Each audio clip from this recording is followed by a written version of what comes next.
మీరు ఇంజనీరింగ్ చేశారా? జాబ్స్ కోసం సెర్చ్ చేస్తున్నారా? 3600 మందికి పైగా స్టూడెంట్స్ కి జాబ్స్ వచ్చేలా చేసిన code Gyan 100 days software course లో జాయిన్ అవ్వండి. మీ కెరియర్ ని బిల్డ్ చేసుకోండి.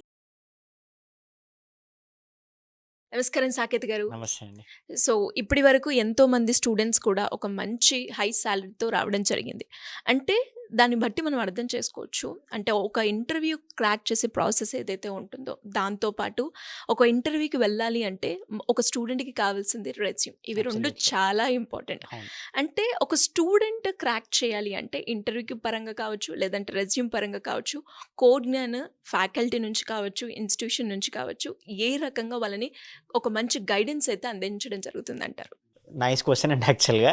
ఎందుకంటే చాలామంది పిల్లలు మల్టిపుల్ జాబ్స్‌కి అప్లై చేస్తారు. అది కాలేజ్‌లో అయినా బయటకొచ్చినాకైనా. హ్మ్. అప్లై చేస్తారు. కానీ రెస్పాన్స్ రాదు. అవును.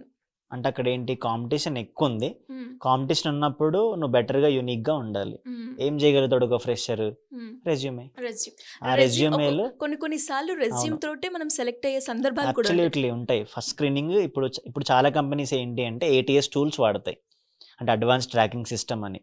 ముందేంటి మనకి మాన్యుయల్‌గా ఒక హెచ్ఆర్, టెక్నికల్ హెచ్ఆర్ రెజ్యూమ్స్ చూసుకొని ఫిల్టర్ చేసి ప్రాజెక్ట్స్ ఉన్నాయా పర్సెంటేజ్. ఇప్పుడు చాలా కంపెనీస్ ఏఐ వచ్చింది కదా! టూల్స్ యూజ్ చేస్తున్నాయి. అందుకే మనం ఏం చేస్తామంటే ఇనిషియల్‌గా ఒక స్టూడెంట్ జాయిన్ అయినప్పుడు వాడి కమ్యూనికేషన్ క్లాసెస్ మ్యాండేటరీ చేస్తాం ఫస్ట్ నుంచే. ఆ కమ్యూనికేషన్ క్లాసెస్‌లో రెజ్యూమ్ ఎలా ప్రిపేర్ చేసుకోవాలి? నువ్వు ఫ్రెషర్‌వి కాబట్టి అకాడమిక్ నాలెడ్జ్ ఏముంది? ఏం ప్రాజెక్ట్స్ చేశావు? అకాడమిక్ ప్రాజెక్ట్ చేశావా లేదా? హ్మ్. అకాడమిక్ ప్రాజెక్ట్ అందరూ ఓన్‌గా చేయరు కదా! అందుకే మనం కోర్స్‌లో ఎంబెడ్ చేసిన ప్రాజెక్ట్స్‌ని రెజ్యూమేలో మనం పెట్టిపిస్తాం. హ్మ్. ఎందుకంటే వాడు దాన్ని ఎక్స్‌ప్లెయిన్ చేసేలా ట్రైన్ చేస్తాం మనం. అలానే మనం ఏం చేస్తాము, ఆ రెజ్యూమే ఏటీఎస్ స్టాండర్డ్స్ మీట్ అవుతుందా లేదా? అది సాఫ్ట్ స్కిల్స్ క్లాస్‌లో అండ్ ఈవెన్ ఎవ్రీ వీక్ మనం మాక్ ఇంటర్వ్యూ కండక్ట్ చేస్తాం. మన ప్లాట్‌ఫార్మ్ ఏం చేస్తదంటే స్టూడెంట్ రెజ్యూమే అప్‌లోడ్ చేసినప్పుడు వాడికి రెజ్యూమే స్కోర్ ఇస్తుంది. వాడి రెజ్యూమే వీక్‌గా ఉందా? స్ట్రాంగ్‌గా ఉందా? కాంపిటెంట్‌గా ఉందా? అంటే అప్పుడు మెంటర్ చూసినప్పుడు టెక్నికల్ మెంటర్ అయినా, ప్రాక్టీస్ సెషన్‌లో ఉండే సపోర్ట్ టీమ్ అయినా గూడా, వాడు మాక్ ఇంటర్వ్యూ తీసుకున్నప్పుడు వాడి రెజ్యూమేలో ఉన్న మిస్టేక్స్‌ని వాడికి కవర్ అయ్యేలా చేస్తాం మనం. నువ్విక్కడ మిస్టేక్ చేశావు. నీ ఫ్రెండ్‌ది నీది కాపీ చేసుకున్నావు. చాలామంది పిల్లలు అదే చేస్తారు. హ్మ్. అలా కాపీ చేస్తే డిఫరెన్స్ ఏముంటది? హ్మ్. నీకు వాడికి డిఫరెన్స్ ఉంది గదా! హ్మ్. నీకో స్కిల్ సెట్ ఉంటది. వాడికో స్కిల్ సెట్ ఉంటది. ఆ డిఫరెన్స్‌ని అర్థమయ్యేలా ఎక్స్‌ప్లెయిన్ చేసి, ఆ రెజ్యూమే మనం ప్రిపేర్ చేపిస్తాం. ఆ ఓకే. 2 మంత్స్‌లో రిగరస్ ట్రైనింగ్ దాని మీదనే జరుగుతది.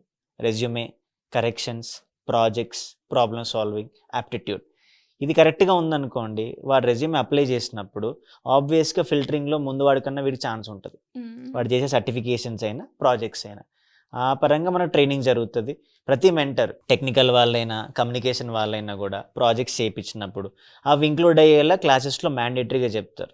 స్టూడెంట్ ఫాలో అవుతాడు. ఫాలో అవ్వని వాడికి మళ్ళీ ఫాలో అప్ చేపిస్తాం. వాడికి జాబ్ కావాలంటే ఫాలో అవుతాడు. అక్కడ రకరకాల రౌండ్స్ అయితే జరుగుతూ అవును. ఉంటుంది. సో, గ్రూప్ డిస్కషన్ కావచ్చు, అవును. జామ్ కావచ్చు. వీటన్నిటికి స్టూడెంట్‌ని ఎలా మీరు అంటే ట్రైనింగ్ అనేది ఉంటుందండి? ఎందుకంటే ఈ పాయింట్‌లో ప్రతి కంపెనీకి ఇనిషియల్ రౌండ్ యాప్టిట్యూడ్ టెస్ట్ ఉంటది. హ్మ్. ఆన్‌లైన్ జరుగుతది. మాక్సిమం మనకొచ్చే అన్ని కంపెనీస్. కొన్ని స్క్రీనింగ్ కాల్ జరుగుతాయి. ఫోన్‌లో గానీ, మీట్ గానీ, టీమ్స్ మీట్ కానీ.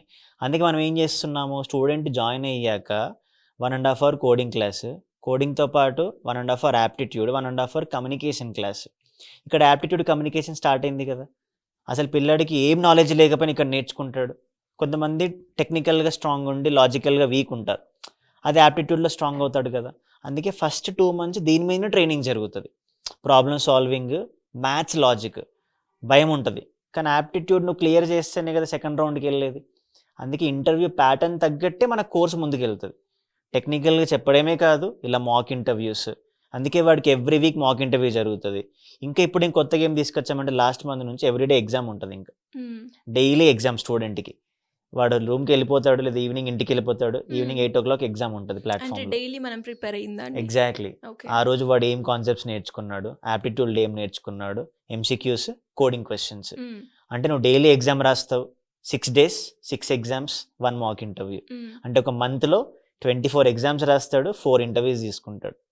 ఇంత స్ట్రాంగ్‌గా ప్రిపరేషన్ ఉంటది కాబట్టి, వాడి మిస్టేక్స్ ఎక్కడున్నాయి, ఎక్కడ మిస్ అవుతున్నాడు, ఎక్కడ ల్యాక్ అవుతున్నాడు, ఆ రిపోర్ట్ వాడికి తెలుస్తది.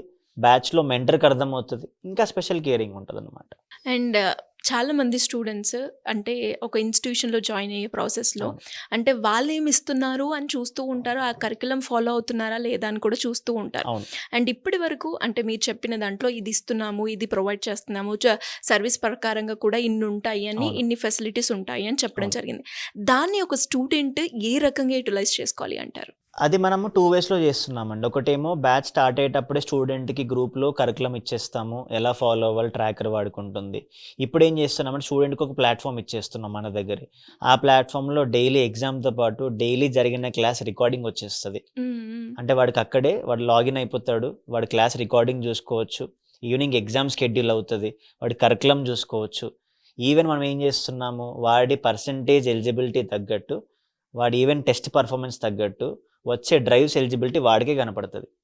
ఇప్పటివరకి మనం ఓపెన్‌గా మన స్టూడెంట్స్‌కి ఇచ్చేసి చేసేవాళ్ళం. కొంతమంది అప్లై చేస్తారు, కొంతమంది అప్లై చేయరు. ఇప్పుడేమవుతుంది ఆ ప్లాట్‌ఫామ్‌లో నీ పర్సెంటేజ్ కరెక్ట్‌గా ఉంది. నువ్వు 6 ఎగ్జామ్స్ రాసావు. నీకు హై ప్రియారిటీ ఉంటది.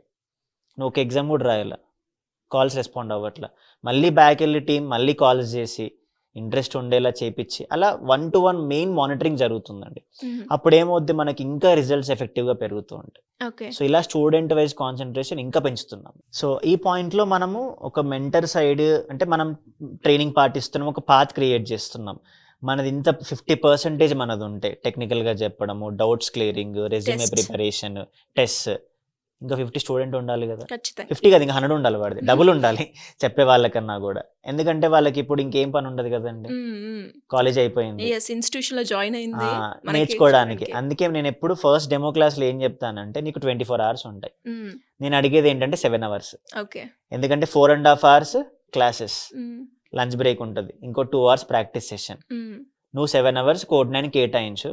నువ్వు జాబ్ ఎందుకు రాదో చూద్దాం మనం. సో, మరి ఇంకా ఎవరికైనా కూడా కోడ్ జ్ఞాన్ గురించి ఇంకా ఇన్ డీటెయిల్‌గా తెలుసుకోవాలి అనుకునే వాళ్ళకి ఏ రకంగా మిమ్మల్ని అప్రోచ్ అయ్యే ఛాన్స్ ఉందంటారు? మనకి స్క్రీన్ మీద నంబర్స్ ఉంటాయండి. కాల్ జేయొచ్చు. డీటెయిల్స్ అన్నీ కనుక్కోవచ్చు.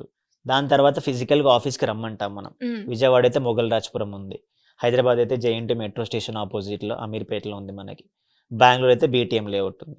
ఆఫీస్‌కొచ్చి అన్ని డౌట్స్ క్లియర్ జేసుకొని, కుదిరితే పేరెంట్స్‌తో వచ్చి, పిల్లలతో మాట్లాడి, మెంటర్స్‌తో మాట్లాడి, డౌట్స్ అన్నీ క్లియర్ జేసుకున్నాక అప్పుడు జాయిన్ అవ్వచ్చు. ఇవన్నీ క్లియర్ అయ్యాకే జాయిన్ అవ్వండి. డెఫినెట్‌గా. అండ్ వీడియో చూస్తున్న వాళ్ళు ఎవరైనా కూడా అంటే ఇన్ఫర్మేషన్ మనకి గూగుల్‌లో ఉంటుంది. ఇప్పుడు మా వీడియోల ద్వారా కూడా కోడ్ జ్ఞాన్ అంటే ఏంటి? ఎన్ని రకాలుగా వీళ్ళు సర్వీస్ అందిస్తున్నారు? అండ్ అందులో ఎంతమంది స్టూడెంట్స్ సక్సెస్ అయ్యారు అని మీరు కూడా చూసారు.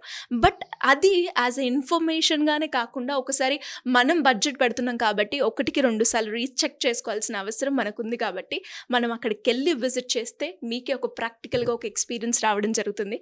అప్పుడు ఖచ్చితంగా మీరే ఒక రైట్ డెసిషన్ తీసుకుంటారని అనుకుంటున్నాను. ఎనీవేస్ థ్యాంక్ యూ అండి. Thank you so much. Thank you అండి.